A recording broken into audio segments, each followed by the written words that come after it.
Hello, and we are back here with the event director of ICE Europe, Mr. Patrick Herman. Nice to see you here at our booth, Patrick. Thank you, Martin. Thank you. ICE is almost over, so it's maybe time for taking stock for the very first time. So what stood out for you with this edition of the event? I think what we can see is, because we all know the industrial manufacturing sector right now has its challenges, right? It doesn't matter. It's not just even the converting sector. They all have changed. I think what stood out is that this event is still really, really solid. I think despite all the challenge we also have with the strike on the first day, I think what we've seen is that it's been really busy.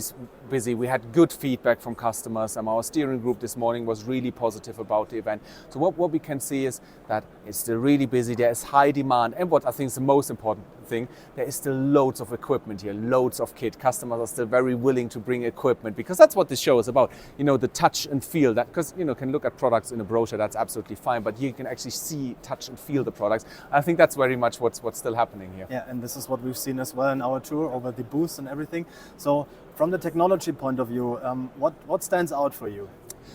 I think it depends a bit what you look at. Obviously, depending on which sector you work in, it differs a bit. I think overall what we've seen is there's a lot going on with regards to automation, workflow connectivity, looking at having a more automated process, a process you can monitor a bit better, just instead of a single process where you just have one component, one bit of kit after another. It's all much more, very much more connected. I think that's one of the innovations we're seeing. And then I think they're starting to look into sustainability. I mean, there are no solutions for a lot of things yet, but I think this is something we're seeing. They're starting to look into sustainability. That's also really interesting.